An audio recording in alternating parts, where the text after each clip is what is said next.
Ashama akkam jirtu kabajamtoota daawwattoota keenya kuni qophii alanaati. Qophiin alanaa keenya bifa adda ta'een istuudiyoodhaan alatti keessummoota affeeradheetiin jira. Keessummoonni keenyas obbo Zarihuun Magarsaa ministeera dhimma alaatti itti gaafatamaa gorsaa dhimmoota idil addunyaa akkasumas immoo obbo Fitsum Girmaadha ministeera dhimma alaatti bakka bu'aa daayireektara biyyoota ollaa fi akkasumas immoo miseensa maree hidha haaromsaa guddicha Itoophiyaati. Keessummoota keenya gaafif deebii keenyaaf eeyyamamoo taatanii asitti argamuu keessaniif guddaa galatooma ulfaadha. Mee egaa gaafii keenya jalqabaatiin obbo Zarihuun ministeera dhimma alaa hojiin dippiloomaasii waliigalteen hammattoo waliigaltee hidha haaromsaa laga Naayiliin wal qabatee akka hojiirra ooluuf gara hojiitti akka galuuf hojiin dippiloomaasii ministeera dhimma alaa hojjete maal jechuun ni danda'ama? Dippiloomaasiin keenya kan dursa kennu xiyyeeffannaa kan kennu biyyoota ollaa fi biyyoota ollaa wajjin karaa nagaatiin faayidaa keenya eegsisuudhaaf hojjenna jechuudha. Karaa birootiin immoo biyyoota ollaa wajjin diinagdeedhaan waltumsuudhaaf jechuun regional integration karaa jennuun karaa baay'eedhaan biyyoota ollaa wajjin diinagdeedhaan waltumsuudhaaf kan hojjennu ta'a. Karaa biraatiin immoo maqaa biyyaa gaarii eegsisuu irratti biyyoota ollaa wajjinis biyyoota Afrikaa wajjinis biyyoota addunyaa wajjinis dippiloomaasii public dippiloomaasii kan jedhamu dippiloomaasii hawaasummaa hojjechuudhaan maqaan biyya keenya idil addunyaa irratti Afrikaa irrattis biyyoota ollaa wajjinis maqaan keenya akka sirriitti beekamu eegamu goona jechuudha. Kanaaf biyyi guddoon kun faayidaa guguddoo qabdi jechuudha. Faayidaa kana eegsisuudhaaf karaa nagaatiin eegsisuudhaaf ministeerri dhimma alaa hojiilee baay'ee guguddoo qaba hojjechaas jira. Afrikaa irrattis pan afrikaanizimii cimsuudhaan biyyoonni Afrikaa sagalee tokkoon akka dubbatan gochuudhaan idil addunyaa irratti United Nations irratti dhaabbattoota guguddoo keessatti sagaleen Afrikaa tokkummaadhaan akka dhagahamu gochuudhaan faayidaan keenya karaa tokkoon akka eegamu gochuudhaan waan tokko dhiibbaalee jiran immoo faccisiisuudhaan ofirraa dhiibuudhaan akka wajjin gurmuudhaan hojjennu Itoophiyaan biyyoota Afrikaa gurmeessite jechuudha. Na baay'ee hojii baay'ee guguddoo qabna akkasitti hojjechaa jirra. Seentariin keenya yookaan immoo giddugalli hojii keenya faayidaa biyyaalessaa Itoophiyaa eegsisuudha. Waliigalteen kun gara raawwitti galuunsaa achiimantii guddaadha. Akka obbo Zarihuun jechaa turanitti fookasii dippiloomaasii keenyaati. As ga'uudhaaf ministeerri dhimma alaa hojii baay'ee hojjeteera. Dookumentii kana waliigaltee kana qopheessuurraa eegalee bara 10 dura negosheeshinii godhamaa ture irratti hirmaachuudhaan fi shoora olaanaa fudhachuudhaan waliigaltiin kun akka qophaa'u godhamee ture. Sani booda biyyoota mallatteessan isaan dura keessaa tokko ta'uudhaan koomitimentii fayyadamummaa haqa qabeessa akka uumamu hammam akka deemuu dandeenyu kan agarsiisnedha. Itti aanees eega nuti mallatteessinee booda biyyoonni hin mallatteessine akka mallatteessan isaan wajjin haasa'uudhaan walga'iilee gaggeeffamu irratti shoora olaanaa taphachuudhaan qooda keenya baane jechuudha. Dabalataan konferensii waggaa waggaadhaan qopheessinu jira. Ingiliffaan Afriiraan jedhama. Short version isaa Afriiraan jedhama. Waggaa waggaadhaan qopheessina. Konferensiin kun bakka bu'oota fi ministeerota biyyattiyaa laga Naayil asitti walitti qabuudhaan akkamitti fayyadamummaa haqa qabeessa uumuu dandeenya yaada jiru irratti haasawaa ture, gorsaa ture. Kana egaa ministeerri dhimma alaatu inishitiivii fudhatee konferensii kana qopheesse. Kun maaliif ta'e lagni Naayil akka haqa qabeessan fayyadamu akka olaantummaan biyya tokkoo hin mul'anne gochuudhaaf kan ta'e jechuudha. Tole mee obbo Fitsum hammattoonni waliigaltee laga Naayil kun egaa ji'a kana jalqabarra naannoo onkololeessa 3 akka waliigalteen kun hojiirra oolu labsameetti jira. Egaa karaa ministeera bishaanii fi enerjiitiin akkasuma ministeera dhimma alaatis dhimma kanarratti ibsa kenneeti jira. qabiyyee waliigaltee kana akka waliigalaatti akkamiin ibsame jechuun danda'ama? Amma akka ati ibsiteetti onkoleessa sadii irratti wanti ta'e raawwiin waliigaltee kana seena qabeessa akka muummichi Piraayim Ministeera keenyas jedhanitti guyyaa seena qabeessa ture. Kun maaliif ta'e wanta nuti kophaa lolaa fi turre amma biyya jaha wajjin at least biyya jaha wajjin kan qabsoofnuuf jechuudha. Raawwitti gaafa galu maaltu uumama? Koomishiniitu uumama. Koomishinii yaa naayiltu uumama. Koomishiniin kun seera hedduu qaba. Dhaabbii seeraan bulu ta'a duraan dursee amma dhaabbii tiraanzishinii qabna NBI kan jedhamu. NBI seeraan hin murtoofne. Kun immoo seeraan mallattoo biyyattiitiin kan murtaa'edha. Artikiloota isaa waggaa lallu artikiloonni isaa irra guddoon akkamitti bishaan kan akkamitti akka hojiin fayyadamuu dandeenyu akkamitti biyyoonni laga kanarra jiran akkamitti cooperative spirit resources isaanii eegsisanii akkamitti fuuldura deemuu akka danda'an sirriitti ibsa jechuudha. Artikil 15 irraa hanga 31tti yoo ilaalle amma institution transitionii kanarraa akka koomishiniin uumamu akkamitti akka uumamu eessatti akka ta'u fi structure inni qabatu sirriitti agarsiisa jechuudha. Kuni artikiloonni biraas waggaa ilaallu almost biyyoonni hundi keewwatawwan kanarratti walii galanii jiran except keewwata tokko keewwata 14 ba'a. Keewwanni hedduun kun akkaan siin jedhetti akkamitti fayyadamummaan sababaa fi haqa qabeessa ta'e uumama kan jedhu irratti fookas godha jechuudha. Dabalataan immoo yoo waliigalteen uumame biyyoota fayyadamtoota kana keessa biyyoota fayyadamtoota jidduu keessa yoo waliigalteen uumame akkamitti gara nagaa ta'een biyyoota waliin marii taasifamuun akkamitti furuu dandeenya kan jedhus kan irratti jira jechuudha. Kanaaf amma fakkeenyaaf dubbiin hidha haaromsa guddicha Itoophiyaa wajjin wal qabatee biyyoonni tokko tokko gara alaa geessuuf fi ishuu addunyaa godhuuf yaalaa turan. Amma garuu gaafa koomishiniin kun uumamu waliigalteen akkana asumatti hiikama jechuudha. Biyyootuma keessatti marii biyyoota gidduutti godhamuun hiikama jechuudha. Inishitiiviin laga Naayil sochii garaagaraa taasisaa turuun isaanii yaadatama. Hammattoon kun sanarraa wanti adda isa taasisu maalidha? Amma immoo koomishinii itti fayyadama hammattoo laga Naayil kana hundeessuudhaafis immoo maal bu'uura ta'uu danda'a jechuun danda'ama waliigalteen amma gara hojiitti galame kun? Waliigalteen gara hojiitti galuunsaa automatically komishiniin akka murtaa'u komishiniin akka uumamu godha.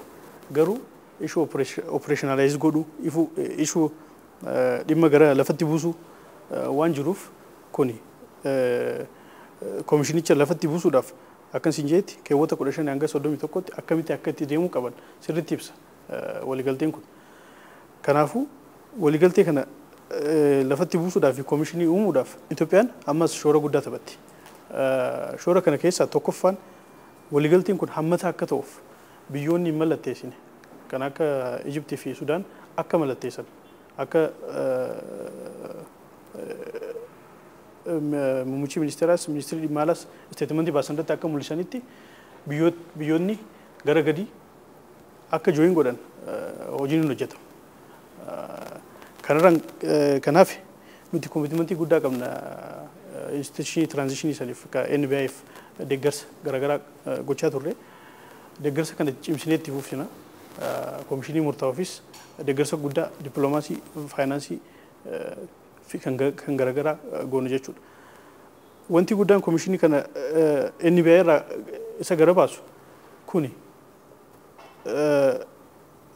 dhaaba seeraan bulu gaafa dhaaba seeraan bulu gaafa jennu walqunnamtii biyyootaa fi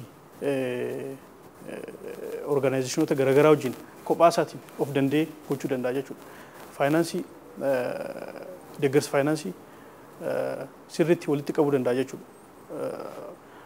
Dhaabbilee garaagaraa wajjin hojjechuudhaan deeggartii faayinaansii kana sirriitti walitti qabuu danda'a. Kanaaf kuni amma permanently dhaaba murtaa'edha. Dhaaba irra dhufee boru baduu miti. Rakkoolee laga kanarratti mudataniif furmaata dhaabbataa ta'e barbaaduudhaaf kuni dhaaba permanent ta'edha jechuudha. Akka idil addunyaatti seeronni itti fayyadama bishaanii hydropolitiksiidhaan wal qabatanii seeronni gurguddoon jiru keessattuu dooktoriin sadan itti fayyadama bishaaniitiin wal qabatee jiran jiru akka addunyaatti qajeeltowwan idil addunyaa kana bu'uureffachuudhaan Itoophiyaan bishaan maddoota bishaanii biyya ishee keessaa ba'an madda lafa isheetirraa burqan qajeeltoo seera addunyaa kana bu'uureffachuudhaan itti fayyadamuudhaan wal qabatee hojiin akka waliigalaatti hojjechaa turte maalidha jechuun danda'ama laata? Itoophiyaan durii calqabee kan beekamtu idilli addunyaan akka seeraan bultu addunyaan akka biyyoonni addunyaa wal qixxummaadhaan wal kabajuudhaan walitti dhiyaachuudhaan akka karaa nagaan jiraatan qabeenya garaagaraa jiran wal qixxummaadhaan akka fayyadaman karaa feer ta'een akka fayyadaman kan iyyaa turte yookaan kan gaafachaa turte bishaan lageewwan ishiirraa maddanis lageewwan birootis addunyaa irratti karaa nagaatiin karaa wal qixxummaatiin akka fayyadamummaan dhufu hojii baay'ee hojjechaa turte.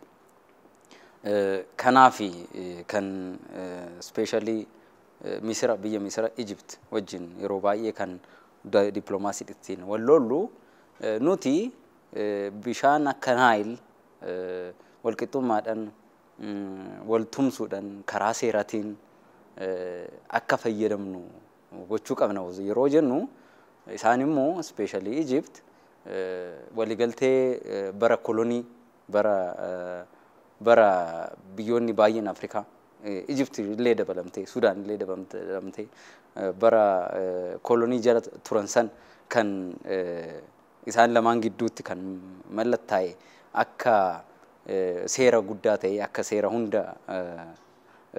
hunda waligalutti ilaalaa turan. Kuni sirrii miti. Bishaan laga Naayil kan burqu baay'inaan dhibbeentaan 85 Itoophiyaa irraa. Dhibbeentaan 15 immoo biyyoota biroo karaa gubbaa jiraniin. Egypt homaa contributing gootu bishaan kanaaf. Kanaafuu karaa walqixxummaatiin akka fayyadamnu seerri nu hunda walitti qabee nu bulchu barbaachisaadha jechaa turre. Kuni dhaabbata duraan siin jedhe san tarsiimoo duraan siin jedhe san haqa qabeessan walqixxummaadhaan fayyadamuun barbaachisaadha bishaan kana kan jedhu irraa kan madde ta'a. Kanaaf idila addunyaa irrattis dhaabbanni kun jechuun ilaalchi kun akka fudhatama qabu dippiloomaasii guddaa hojjechaa turre. Dhaabbata biyyoota gamtoomaniitti yeroo baay'ee waa'ee kana kaasne irraa Egypt yeroo baay'ee waan hin taane kaasaa Itoophiyaa gadi qabuudhaaf seerri kolonii kun akka hundaan fudhatama qabu gochuudhaaf tumsa maallaqaa garaagaraa piroojeektoota Naayil irratti hojjetaman dhorkuudhaaf hojii baay'ee nurratti daba baay'ee nurratti uumaa turte. Akkuma beektu hidhi haaromsaa kan calqabame maallaquma keenya biyyi teenya waan haqa qabeessa qabduuf immoo humna qabdi hin dandeessi waan calqabdeen fitti kan jedhu irraa kan ka'u. Akkuma muummichi ministeeraa keenya Dr. Abiy Ahmed yeroo baay'ee ibsan Itoophiyaan biyyoota ollaa fi biyyoota biroo kan miitu miti. Bishaan kunoo bu'aa jira ammas erga hidhni laga haaromsaa dhume boodallee kunoo bishaan regularly osoo laalle olii gadi hin jedhin bishaan qabiyyee regular ta'een gadi bu'aa jira. Akka isaan jedhan nuti kan bishaan dhaabnu miti. Sammuu kanaan qabu uummanni Itoophiyaa. Biyyi Itoophiyaa biyya walqixxummaadhaan waliin fayyadamuudhaan nagaan kan jiraachuu barbaaddu. Kanaaf hidhi haaromsaa illee dhaabbata Itoophiyaan qabdu, dhaaba Itoophiyaan qabdu, ejjennoo Itoophiyaan qabdu sirriitti agarsiiseera. Kuni idila addunyaa irratti sagalee guddaadhaan ofumaa kan dubbatu ta'a jechuudha. Kanaaf kara fuulduraa irrattis akkuma obbo Fitsum ibsaniin Naayil Koomishiniin yeroo uumamu kuni seera Naayil bishaan laga Naayil bulchu ta'a. Kuni United Nations'dhaan akka fudhatama qabu. Kuni IGAD'n akka tumsamu. Kuni biyyoota addunyaa guguddoodhaan akka fudhatama qabeetoo fuulduratti seerri Naayil bulchu kana qofa akka jedhamu hojii guddaa hojjenna. seerri kun gara hojiitti seenuunsaa nuuf utubaa dippiloomaasii keenya naayil guddaa nuuf ta'a jechuudha. Kanaaf biyyi teenya fuulduratti sitti fufti haga ammaattis baay'ee hojjetteerti. Kunoo bu'aan argameera. CFN gara hojiitti galeera. Koomishiniin uumamuu fi automaatikali uumameera jechuun danda'ama erga onkololeessa 3 jalqabee. Kuni bu'aa dippiloomaasii Itoophiyaati.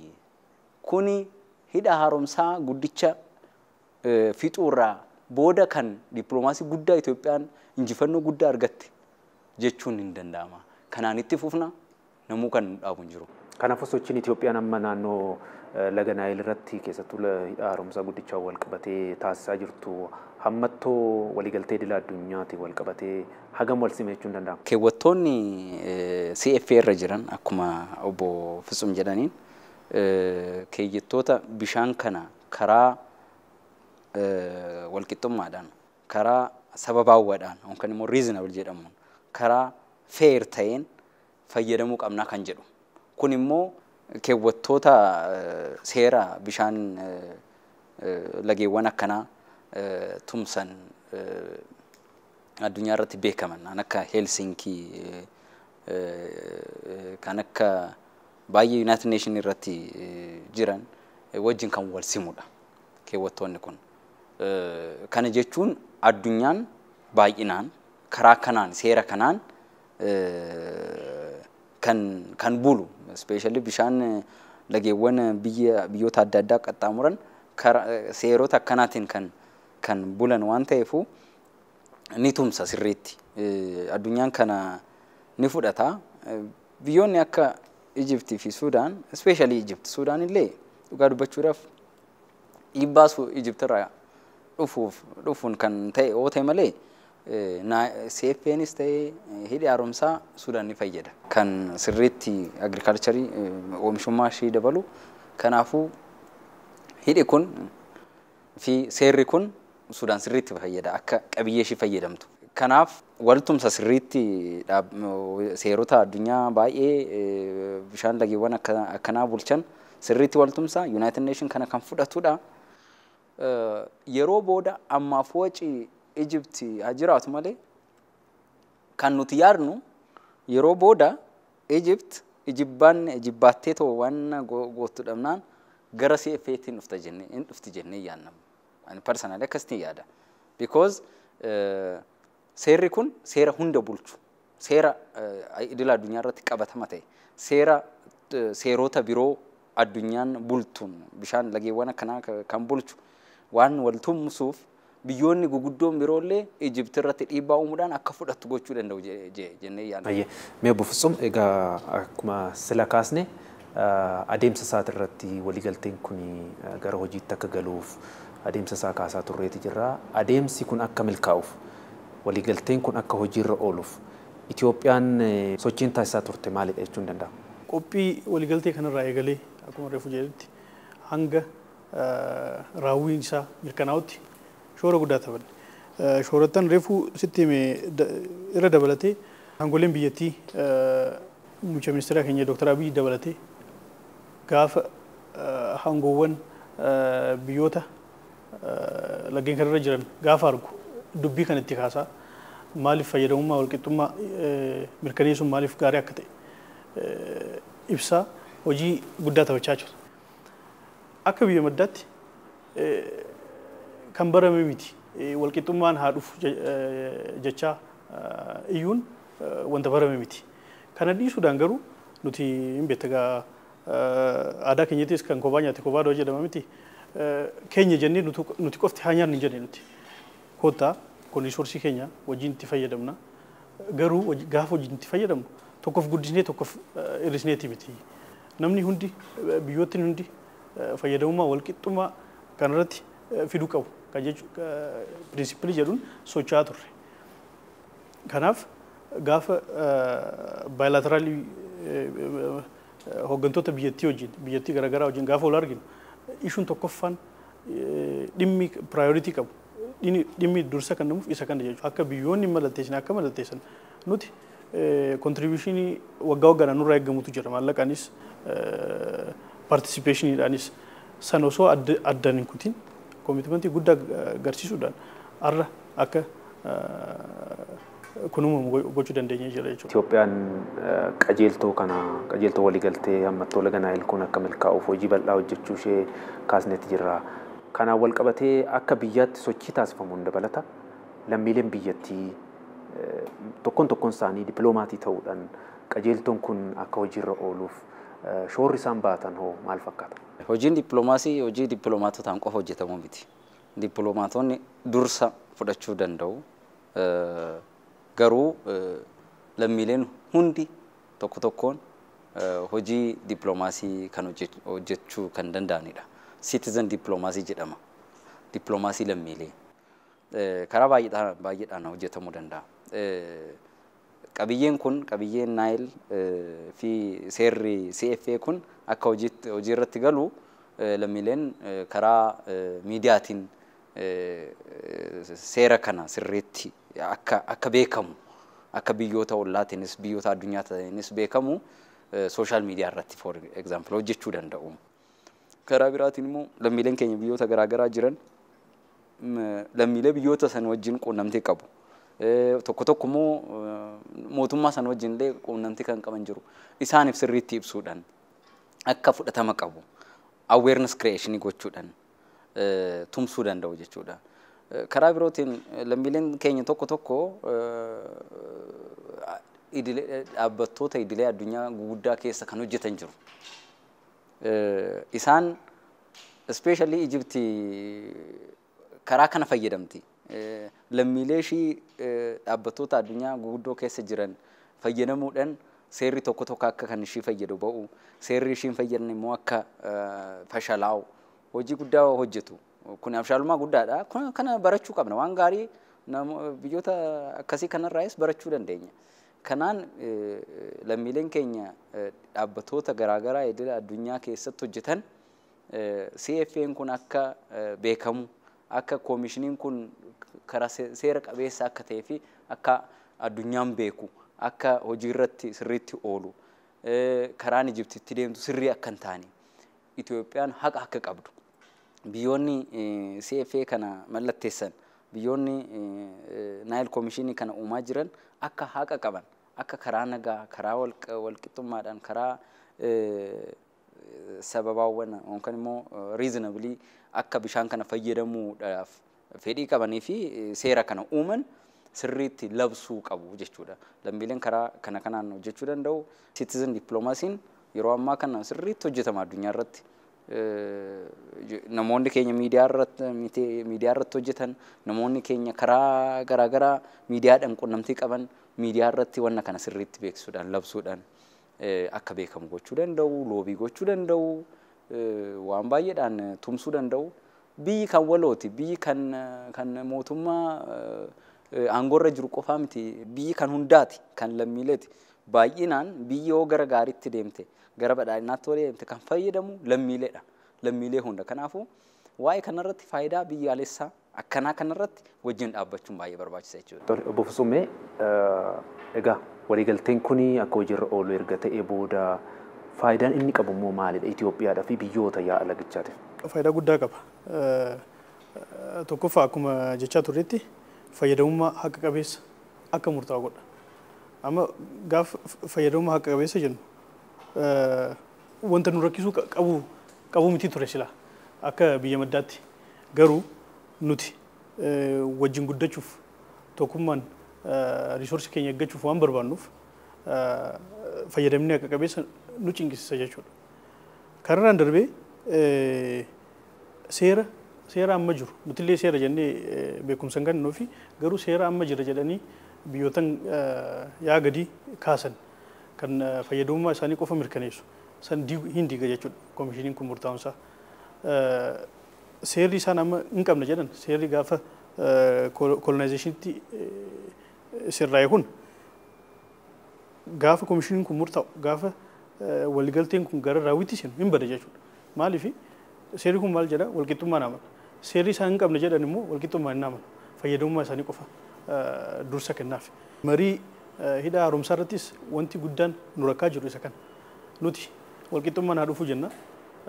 Biyyootan yaa gadi immoo lakki walqixxummaan dhufuun qabu bishaan adda qoratanii jiran hangam akka fayyadamuu qaban bishaan jirurraa parsantii takkallee biyyoota biraatiif hin dhiisne hunda addaan qoratanii jiran kana fayyadamummaa nuti qabnu kaammaa itti hafuu jedhanii yaadu.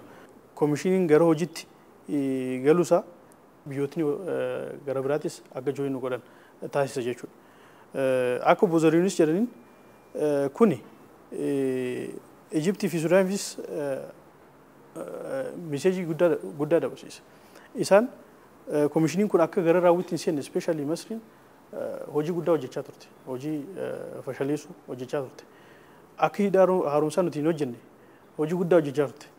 Lachanuu hin taane. Nutis hidhaa haaromsaa fixaa irraa koomishiniin kunis gara hojii seeneera. Ammas isaan fayyadamummaa isaanii qofa mirkaneessuuf kophaa nyaachuuf adeemsi deeman akka adeemsa sirrii hin taane hubatanii gara kanatti akka deebi'an maybe yoo qalbii qabaatan deebisuu danda'a. Irra kisa yes challenging gara fuulduraattis dhufu isa kana ta'a. Maal jedhama kana akka fardaa nyaatu gaafa akka namaa nyaatu du'aa jedhamaniiti isaan walqixxummaan kun amma isaan sodaachisaa irra. Isin miseensa turtanis hidhaa haaromsaa marii haaromsa guddicha Itoophiyaatiin wal qabatee waliigaltee nama mallattaa'e kuni dhiibbaa Ijipt taasisaa turte maricha irratti kanaaf fala kaa'uu keessatti shoora inni qabu maal jechuun danda'a? Wanta kophaa hojjechaa turre amma biyyoota garaagaraa wajjin fi dhaabbilee humna wajjin waan hojjennuuf influensii Ijipt to some extent hir'isuu dandeenya.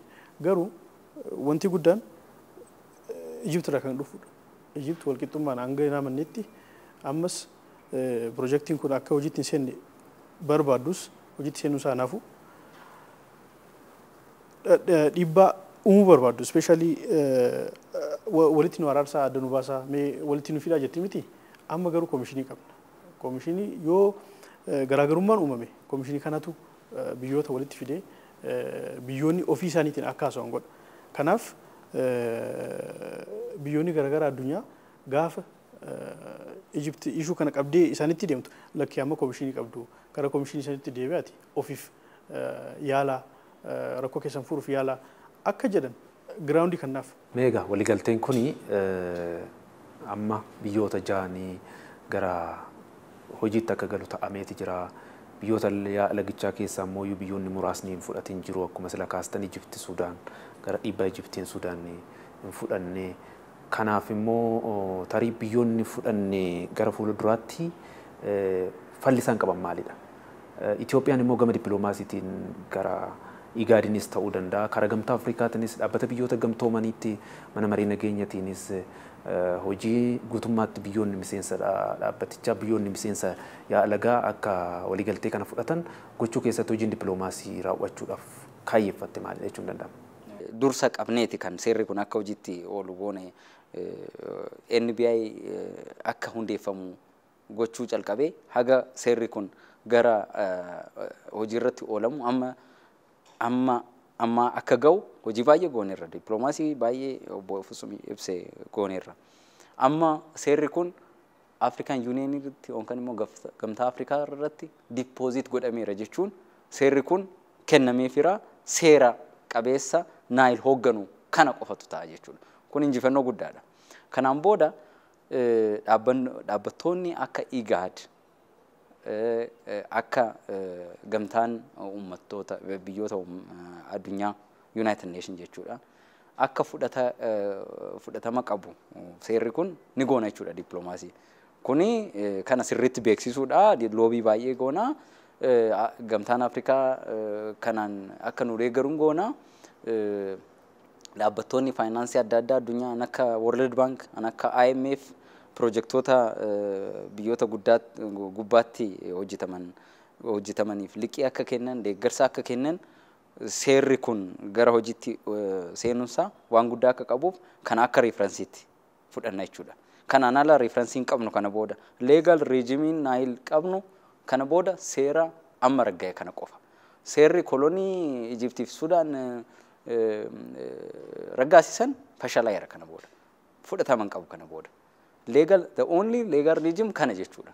kuni waan guddaadha dippiloomaasii injifannoo dippiloomaasii guddaa waan ta'eef kun akka fudhatama qabu addunyaa irratti Itoophiyaan dippiloomaasii hojii guddaa hojjetti biyyoonni guguddoo dhiibbaa uumuu danda'an Ijipti irrattis ta'ee naannawa kana irratti akka seera kana sirriitti fudhatanii too akka hojiirra ooluu gochuu irratti gumaacha akka qaban dippiloomaasii guddaa hojjenna jechuudha. Bilateraalis multilateraalis dippiloomaasii keenya kana irratti xiyyeeffachuu danda'a jechuudha. Anaaf injifannoo guddaadha kun jedheen yaada. Itti fayyadama bishaanii laggeen daangaa qaxxaamuranii kanaan wal qabatee akkuma beekamu waliigalteen yeroo kolonii ture waliigaltee Itoophiyaan akka laggeen isheetti fayyadamneef baay'ee daran qoraa turanidha. Kuni waliigalteen amma mallattaa'e kun hammattoon laga Naayil kuni rakkoolee yeroo koloniidha sana waliigaltee yeroo koloniidha turan sana furuu keessatti shoorri inni qabaatu maalidha? Waliigaltee gaafa kolonii san nuti akka Itoophiyaatti akka fudhatama hin qabne ibsaa turre yeroo garagaraatti nuti san ibsaa turullee biyyoonni yaa gara gadii waliigaltee san akka isaaniif ta'utti akka isaaniif tolutti qabatanii ummata addunyaa hunda konfiiz gochuudhaan kunnoo nuti bishaan hangana akka nuuf kennamu waliigalteen jira ture garuu Itoophiyaan bishaan hangana gadhiisuudhaaf fedhiin qabdu jechaa turan nuti kun akka sirrii hin taane kophaa iyyaa turre isaanittis itti himaa turre biyyoota addunyaa garagaraafis himaa turre. Baay'ee akka komishiniin kun murtaa'u marii taasifame marii waggaa 10 ol taasifame irratti Ijiptis hirmaachaa turte. Keewwataawwan waliigaltee kanarra jiranirraa tokko malee hunda fudhattee jirti. Tokkichaan san maal jaa fayyadamummaan ani amma qabu amanaati fudhadhaa fayyadamummaa Ijipt akka beekumsa argatu fi fayyadamummaa Ijiptiif beekumsa kanitti jechuun ati fayyadamtu jechuudha kan reefu siin jedhetti. Kanaaf biyyoonni biraa biyyoonni ja'an kan amma mallatteessanii fi kan amma akka raawwitti galu godhan fedhii Ijipti kana fudhan maal jedhanii kaanii okay fedhii kana qabdu hubannee jirra garuu fedhii kana waan nuti fudhachuu hin dandeenyeef waliigaltee kanarratti isiniif keenya gaafa komishiniin hundaa'u jeejaa keessatti infurraa dubbii kanarratti haasofnee isiniif furraa jedhanii assuraansii kannaniif sanillee fudhannee jirtu. Sanillee diddee yoon water security'n kiyya eegamuu baate isin wajji itti fufuu hin danda'u jechaa jirti. Jette kiliirli isa san jette. Amma gaafa onkololeessa sadiis gaafa waliigalteen kun gara raawwiseen isteetimentii baasanii isuma san dubbatan deebisanii water security'n keenya yoo hin eegamne water security jechuun fayyadamummaa isaanii kan amma itti fufiinsa akka qabu godhu yoo san hin murtoofne itti fufuu hin dandeenyu jedhanii jiran amma boorus akkasuma jedhu isaan. Kanaafuu komishiniin kun uumamuun isaa akkuma reefu jechaa turetti dubbii kana dubbii Itoophiyaa qofan godhu dubbii biyyootan garaagaraa kan lagni Naayil qaxxaamuru ishuu isaanii godha jechuudha. Hayyee mee akka dhaamsatti nuuf haa ta'uuti akka waliigalaatti waliigalteen kun hojiirra oolee guutummaatti biyyoonnis fudhatanii komishiniin hundaa'us bu'aa qabeessummaa akkasumas immoo itti fayyadama qabeenya bishaanii laggeen daangaa qaxxaamuranii akka milkeessuuf hojiin dippiloomaasii Itoophiyaan gara fuulduraatti hojjettu maalidha? Qaamoleen garaagaraatis immoo hojjechuu qaban maalidha jechuun danda'ama? Akkuma duraan dursinee jenne biyyi Itoophiyaa biyya karaa haqaatiin amantu karaa wal ta'uudhaan wal ta'iinsan karaa wal qixxummaatiin kan reasonable ta'een qabeenya keenya akka lageen kana fayyadamuu qabna kan jettudha. Kanaaf biyya hundumaa natu fudhataa wannoo faayidaan kiyya qofti eegamuu qaba kan jettuu miti. Kanaan ni beekamti. Addunyaan kanaan beeka Itoophiyaa. Afrikaa biyyoota Afrikaatiif gumaacha guddaa goone akka kolonii keessaa ba'an akkuma beektu. Kuni karaa walqixxummaatiin waan amannuufi. Bishaan kanas walqixxummaadhaan akka fayyadamnuuf baay'ee iyyaa turree baay'ee hojjenneerraa amma kanarra geenyerra jechuudha. Qabiyyee CFA kun gara hojiitti irratti ooluuf jechuudha. Kanaan boodas dippiloomaasiin keenya itti fufa kanaan. qabiyyeen kun akka sirriitti qabatamaan seeratti hiikamu amma waraqaarra jira akka lafa bu'u hojii baay'ee nurraa eegama jechuudha. Biyyoota ja'an kana wajjin taanee biyyoonni birootis kan hin mallatteessine jiran akka Democratic Republic of Congo kan gara paarlaamaatti hin finne kan akka Keeniyaa jirti. Jarri Suudaanii fi Ijipti soo qalbii qabaatan akka dhufan garana dippiloomaasii guddaan nurraa eegama jechuudha. Kanaan ala immoo kana boodas akka seerri kun gara lafaatti bu'u marii baay'eetu jiraachuu danda'a. Kuni seera haa ta'u malee gara hojiitti qabatamaan hoggaa hiiktu hojii dippiloomaasii baay'ee hojjechuu qabna jechuudha. Mariileen jiru isarrattis hirmaannaa guddaa goona akkuma beekamu biyyi keenya biyya 85 gumaachitu laga Naayiliif kuni waan guddaadha. Kanaafuu bishaan kuni akka karaa haqa qabeessan hunduu fayyadamu gumaacha guddaa nurraa eegama jechuudha. Kana qofaa miti qabiyyeen kun gara seeratti deemuunsa lageen biroo gara biyyoota birootti deeman lageen keenya kan akka Waabii Shabalee kan akka Gilgal Gibee kun ifaan illee akka seeran fayyadamnu akka benchmarkii ta'uu danda'a jechuudha qabiyyeen kun. Fuulduratti mariin jiraachuu danda'a biyyoota kana wajjinis biyyoota biroo Naayiliirraa ala jiran jechuudha. Akka Waabii Shabalee gara Somaalitti deema, akka Gilgal Gibee gara Keeniyaatti deema. Kan kanarratti illee seeran akka bulchinu bishaan kana mariin jiraachuu danda'a. Kanaaf qabiyyeen kun gara seerri kun bahuunsaa seerota fuulduratti bishaan biroo irratti bahuu danda'aniifis akka benchmarkitti ta'uu danda'a jechuudha. Dippiloomaasii saniifis nu gargaara jechuudha. Kanaan ala injifannoon kun kan dippiloomaasii kanarratti argame haqa Itoophiyaa addunyaa irratti beeksiseera jedheen yaada. Injifannoo biyya keenya raggaasiseera. Biyyi keenya dippiloomaasii biroo irratti illee haqa qabdu akka fudhatama qabuuf nu gargaara. Gaaffii waa'ee ulaa galaanaa gaafanneerree nu gargaara jedheen yaada. Itoophiyaan haqa qabdi kan jedhu kanarrattis haqa qabdi akka jedhan biyyoonni addunyaa gumaacha godha jedheen yaada. Itoophiyaan biyyoota ollaa wajjin karaa nagaatiin buluu barbaaddu biyya qabiyyee ishee biyyoota ollaatiif hirteetoo walaatumsinu jettu biyya elektiriika maddisiistee biyyoota ollaaf ibsaa kennitu biyya bishaan ishee biyyoota ollaatiif kennitu biyya daldalaan walitti dhufeenya hawaasummaatiin amantu. Kanaaf regional integration naannoo kanarratti yaadamuuf biyya gumaacha guddaa gootu. Kanaan ala regional integration qofa osoo hin ta'in continental integration ardii Afrikaatti uumamuu barbaadamu. Ajandaa 2060 jedhamu ajandaa gamtaa Afrikaan baasee akka milkaa'u gumaacha guddaa gootu akka jedhamtu qabiyyeen kun gumaacha godhadhee yaada. Haqaan bishaan laggeen daangaa qaxxaamuran kan itti fayyadamu irratti akka milkaa'uuf caalmatti komishinichi akkas milkaa'uuf hojiin dippiloomaasii hojjetamuu qabu maalidha? Karaa ministeera dhimma alaatiinis ta'uu danda'a, lammiilee biyya alaa jiraniinis ta'uu danda'a. Komishiniin kun awutomaatikali murtaa'eera, uumameera. Garuu gara lafatti buusuu, hojiin gara lafatti buusuu kan fuuldura hojjetamudha.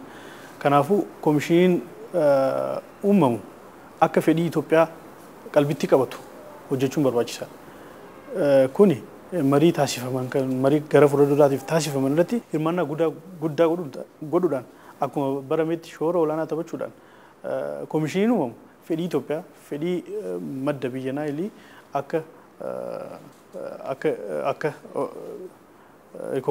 rikogniishinii kennuuf akka deeggaru gochuun hojii duraati hojii isa duraati. Sanirraa hafee akkuma boozariin jedhanitti bishaan daangaalee qaxxaamuran nuti naayil qofan qabnu toora bishaan jaha qabna kan laga qaxxaamuran kan daangaa qaxxaamuran. Kanaaf fayyadamummaa bishaan kanaa waa'ee fayyadamummaa bishaan kanaa gaafa osoo fedhii keenya guuttannee nutis bishaanota kanatti fayyadamnee biyyoonni ollaa karaa haqa qabeessa ta'een akka fayyadaman hojiin dippiloomaasii itti fufa jechuudha. Bishaan waa bishaan gara Somaaliyaa sin deema nuti ofiif qabannan jenne akka uummata Somaaliyaa wajjin tokko nu godhu akka wajjin hojjennu karaa taasisuun hojiiwwan garaagaraa hin hojjetaman jechuudha. Kuni ministeera dhimma alaatiin qofa kan hojjetamu miti. Wanti guddaan asitti hubachuu qabnu Ijiptii fi especially Ijipt dhiibbaa nurratti uumuu wanti barbaadduuf wanta nu biratti argitu Itoophiyaan amma rakkoo irra jirti, Itoophiyaan rakkoo qabdi jedhanii waan yaadaniif dhiibbaa gochuuf yaalu. Garuu uummanni